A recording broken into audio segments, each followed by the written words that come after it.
restart the life regati street restart the life tuone kuti nyaya yacho inofamba sei. Right, mira nitombo kudropa ini kuzofona futi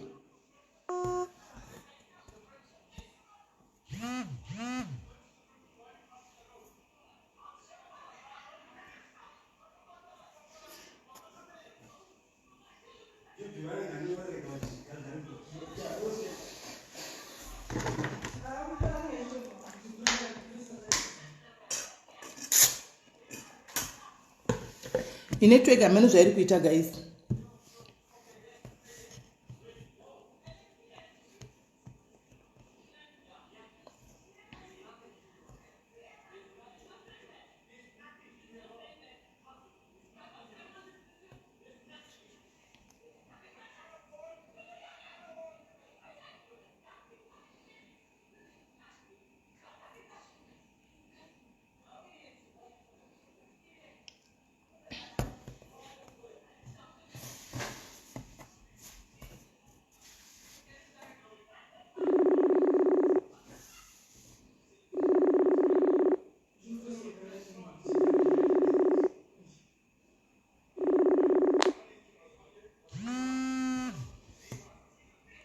All right. Ask kudaira likatideze. Right. Hello. Yeah, I'm ready. Yes. If I can. Yes, we are back. How are you? Yeah, Mushe, we are back on live. Network yedu yanga yadakwa. So we are back on live. Naitwa ya kuningira yanga isinga yansopinda. Because no yadakwa. Enga yakata. Network ndatatombo ikata ndikatanga futi live pa new one because network yanga yadakwa. Oh dear. Right. Right. Okay.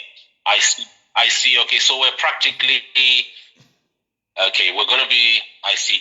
So do you want me to throw a question here? I wanted to ask the lady. Is she still here? Machembere soko. All right. You know what? The number that number yanayo ndo ifoni or kufona iyi. Ndandaisa imwe number. I don't know if you have seen it. Kuti kwanse kudi kufone ipapo but iwo unengo sina kuiona kuti iwo umire apa iyara apa mchibvunza na questions. Mira ndinoti anokwanisa kuwaniyera. Right. Right. No, number one. Let me bring it back.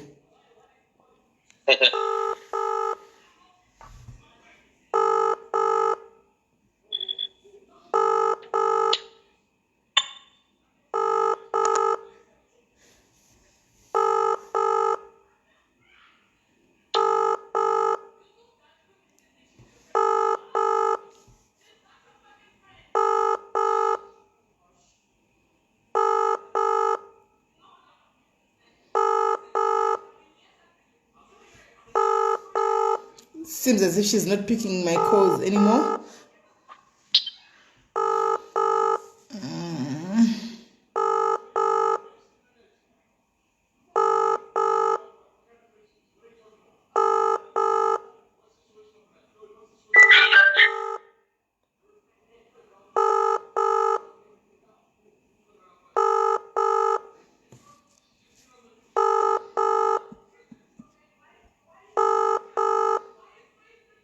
No, she's not picking anymore now. Let me try once again.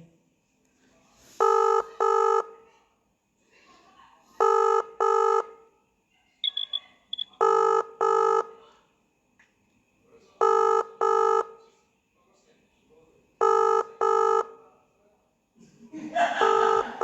could call her from here. I think she's not picking. Can you just go ahead and go? She's on another call. Another call. Kusaidi kwako. Go ahead. She's going to pick up now straight away. I think she's going to pick up.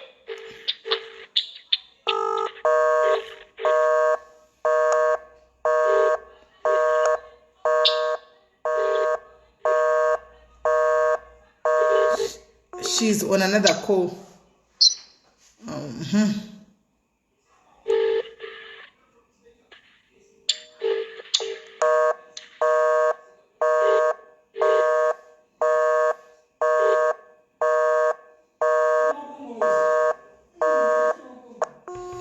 She's still on another call. Maybe ngatimupe nguva timbona kuti maybe achadzoka.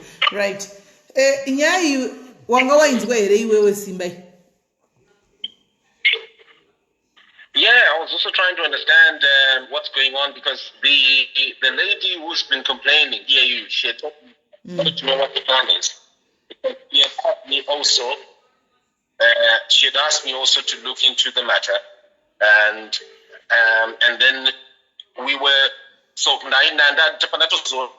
when you went live, and I told Kuti that was part of the plan that she had here. Kuti, my audio such as a play and the like. No, I did play the audios, some of the audios anyway. Some of the audios I did play them, but mama ndinakuma player anyway. But nyaya yatanga tikudai isusu stereki ndeye kunzi ari kubata vana vasikana chibharo. Saka ndisina kuplaya ma-audios ese zvawo. Ndapane andanda player. But aripo ma-audios acho I don't think kuti pane anoenderana nezvokubata chibharo. Anenge asinei nezvechibharo.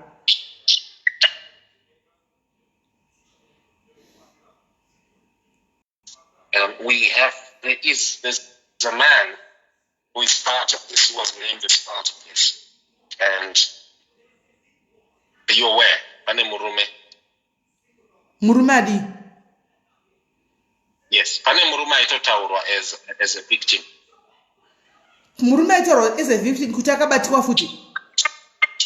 Yes. No, we never heard about that one. We just heard kuti pana vanonzi Pastor Casper vari kudanana naye fungai, but pastor vauya vakazviramba pano. Well, there is a man. They say there is a man. Okay. Wow, I didn't. Murume yakarepiwa futi.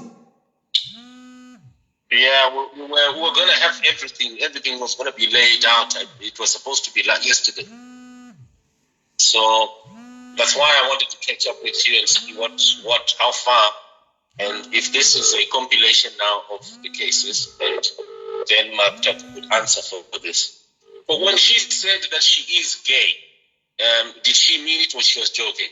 I'm not so sure now. I don't know because she just practically said kuti kuva gay azvirambidzwe. I can be gay, but andina pandaka kunyenga. Okay. And then, but she didn't deny asking her to come to the hotel, did she? Tikutaura nezveupa because pane two panapa kavakadzi vauya panapa. Pane two vakadzi vanapa. Pane vauya one ari vanonzi musendo koita one ari kuti anga abhukirwa hotel but haana kuitsoenda kuhotel kwacho. Yes, yeah, hotel here. Is Marota denying that she asked this lady to book a hotel?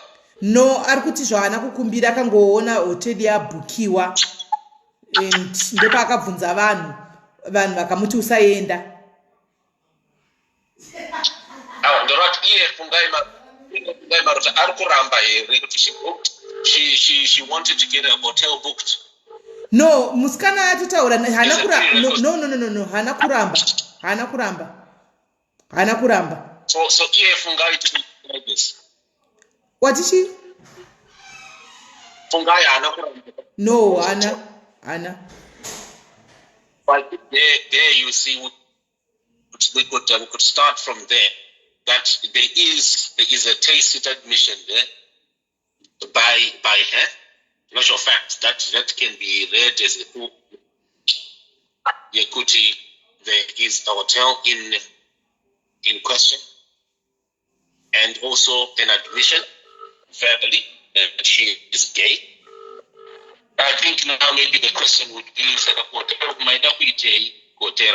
yeah, but on the other hand, Simba, listen.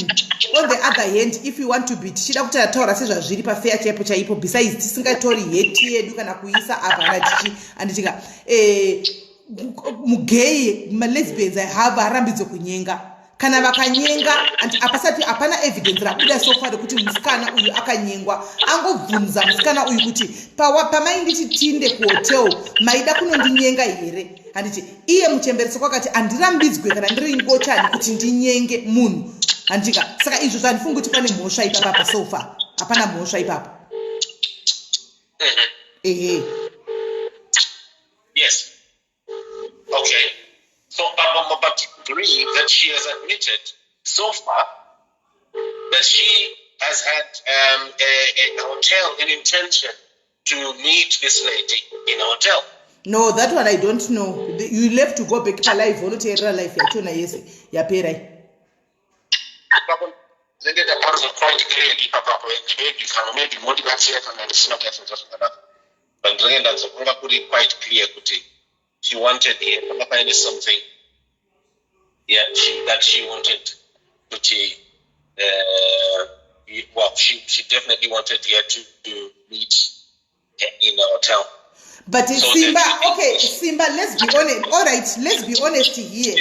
Let's be honest. It's funny how it's making a lot of noise. Let's be honest here. Simba, I talk to you, right? I book a hotel for you. Antika, kuti tukuno sangana hotel. Pane mosha ira. Aiwa, pana mosha. Isu tungoti patataurwa. Aiwa, akutaurwa tinabasa, but ndikubvunza kuti nini ndakuda buka hotel, ndakubukira iwewe. Iwozo ramba hako last minute kuti aiwa ku hotel andikwanisi kuenda andidi. But apana mosha kapa. Hotel inogona ngobuka kapa. The hotel can be booked, but mosha iripo ndeyekuti pane munhu akaitwa sexual abuse here ndo mosha iripo iripo anditi nyaya iripo ndeye sexual abuse kuti pane munhu akarepiwa here ndo nyaya tiri kuda zvekubhukirwa kwehotel izvo kaizvo munhu anokosabhukirwa hotel last minute ochinja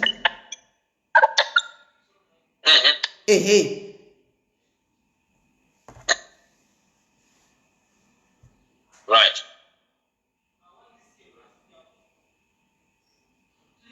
Right.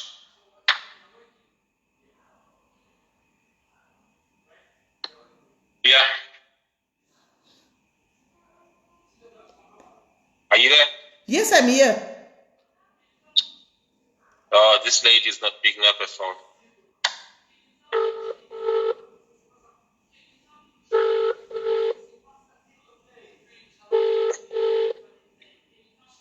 Oh dear, maybe we should just cut, yeah?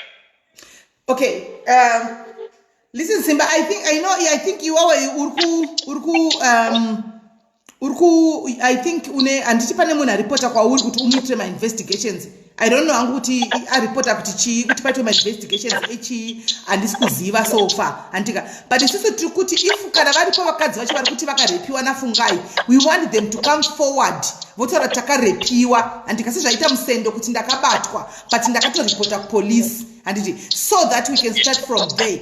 As for now andika kwangouya musendo chete umwe uyu ingori hotela rakabhukwa chete andika zvekubhukira nahoteli haisi mhosva andika hapana nyaya ipapo, asi akazoramba ake last minute kuti handikwanise kuenda kuhotel anditoona. Saka tiri kuda those ladies kana varipo vari kuti vakadii vakarepiwa nafunga izvizvo pachinzi pane 40 ladies pouya pauya 1 so far, tiri kuda 39 vamwe ava kuti vauye vati takabatwa chibharo namuchembere uyu soko handitika ndokuti nyaya iche chivalue handitoona, because as it is right now I know kuti you and fungai uyu magara mune hamuchaisani muri kuinvestigatana hamene kune dzimwe nyaya dzenyu handitika, but toda kutarisa nyaya sezvairi chaizvo. Oh no, I'm not implying anything here. I'm simply probing. And I want to tell you I'm as flat as can be. And I don't have any intention whatsoever here. This was only submitted to me and that was it. And so that's why nesitikunodzidzawo journalism iyo kuti tizive kuti nyaya iri kufamba sei pane vakadzere, because inini there more reason why I did this live here. Phone yako is making a lot of noise. Phone yako iri kuita noise. The reason why I brought this live pano is because pano pamashows panoitwa ma-reality online talk shows, right? So tinomboita there's a time whereby we bring vanhu vechivanhu ava vachiuya kuzotaura nyaya dzavo dzechivanhu. So we wouldn't want kuti mangwana my name to be implicated kuchinzi no vanhu Sis Melly in this case kuwa chete ndandisina basa nazvo ndadei ndangonzwako ndaperera zvaperera ikoko handitiwaona. So we need to understand because zvinenge zviri kuitika vanhu vacho vese vari pano apa zviri kuitika pano and we did not know about it. It's all the first time that we are hearing kuti kuna namusendo kune nyaya dzakadata zvinzwawo pano.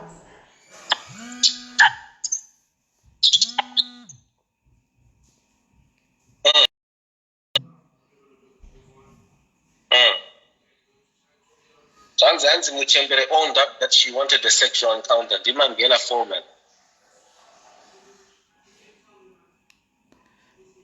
And this CV Papo, I don't know that one. You can go and listen to the live. Inini ndapanza pane panga ari very clear. Akatoti ndimu gay. Saka chitaura zvaunoda. But simba kuita gay kunorambidzwa here. Kuita gay kunorambidzwa here. Azotaura kuti hanzi ndaida kuita whatever akatodescribe zvinhu zviri graphic. Zvandaida kuita. Okay, I think I didn't hear that one. But I think kuita gay akurambidzwe because I've heard so many people atisataziva so far right now nyaya kunzi kumapurisa. Anditika nyaya kumapurisa kudai soka mapurisa ndiwo achadza chokwadi antiwana. I still remember kuna vanhu vanoti wewe simba utori gay pauri papa. And I've always said kuti azvirambidzwe kuti simba ite gay. Azvirambidzwe kuti simba ite gay kana ari gay. The nyaya iripo ndeyekuti allegations can be labeled. Okay? Like someone could say, but if you then say, yes, I'm a thief, so what? Okay? Then, of course, you have confirmed something there. That's another thing. But it's not No. We're not interested in sending anyone to jail here. We're just saying, just judging by what is being touching here. We're all learning whatever is going on here. Everyone, maybe all this is just a load of lies.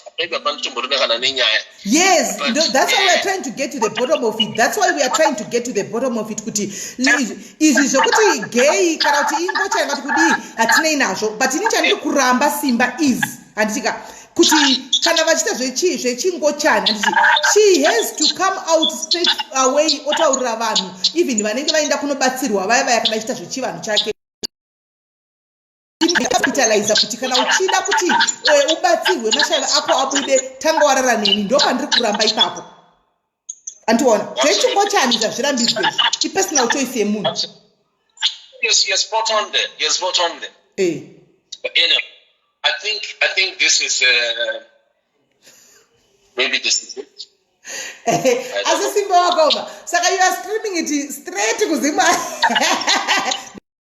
That's how easy. You go stream to Zima. It was a way to tip.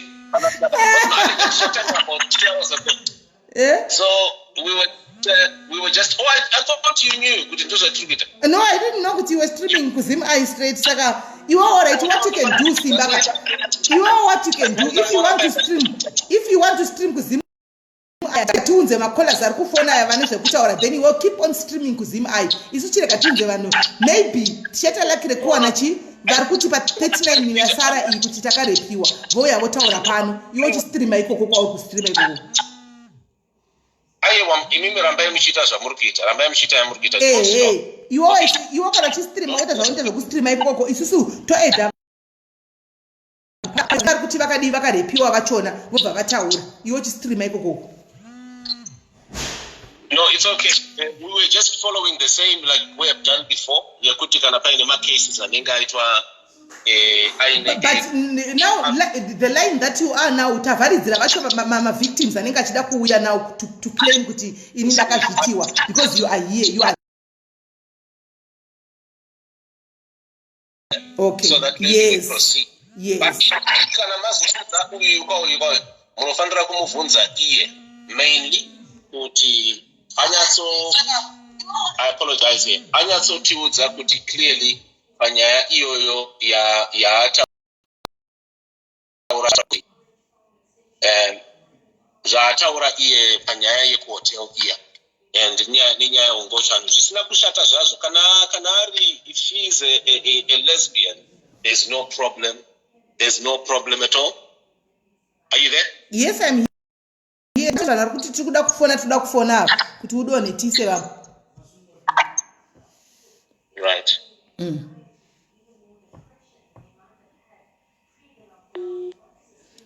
Right. The guy tise vamwe tinzwe.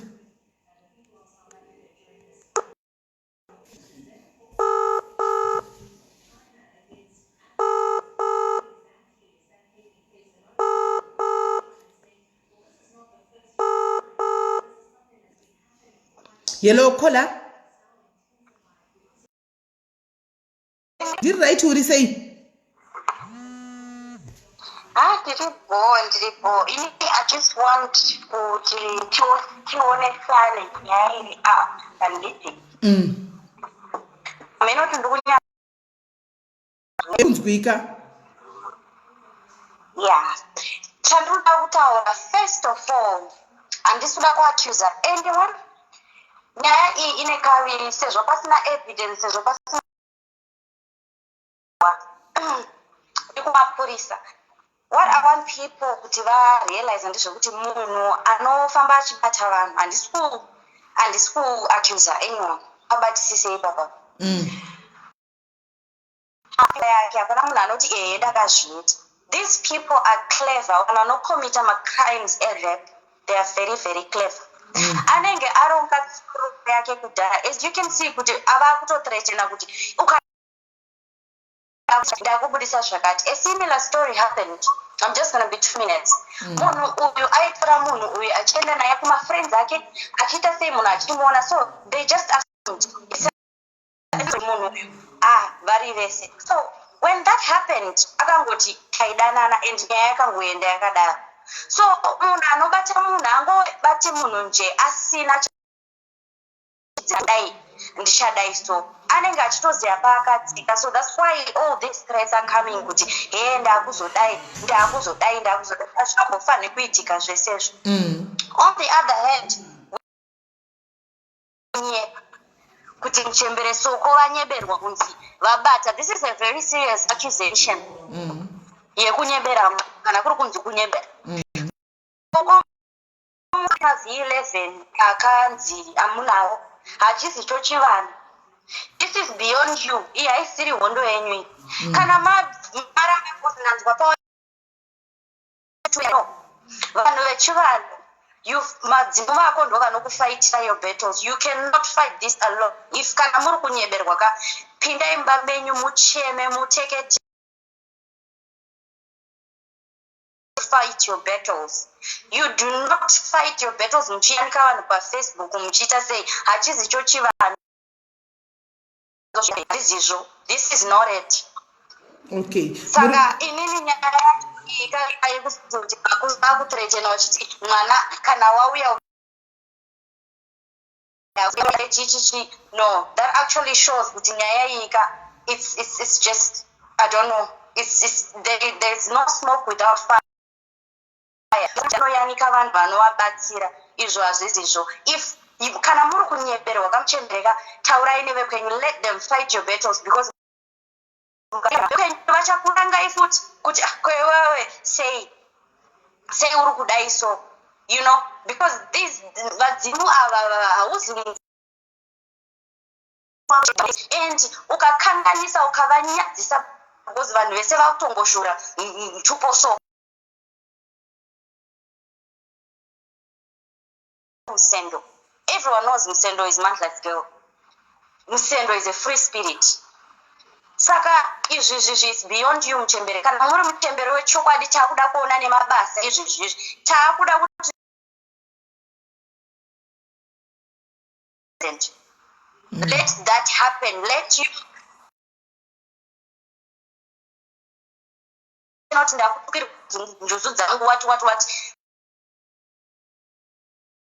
yake anotaura kuti handiti wakandituka paya haambo nambozviona hangu, maybe amen, but kana muri Machembere chaiye the truth will set mabvi nemagokora pasi. Facebook is not just a sex position. maArab anoisa mabvi nemagokora neface pasi kudai vachitaura namusiki. Try that. Zvose zvichaita reverse kudai. Kana vase vari kunyebera vachauya vachiti sorry Machembere soko. You know what to do. Ndapedza ndatenda.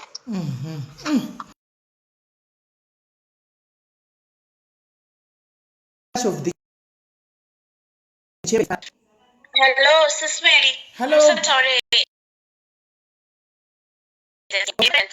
No, I'm not. What did I? Bill, I'm but ndoda Machembere soko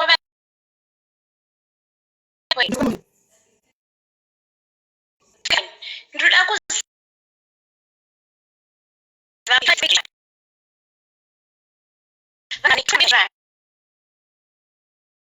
nevanorapa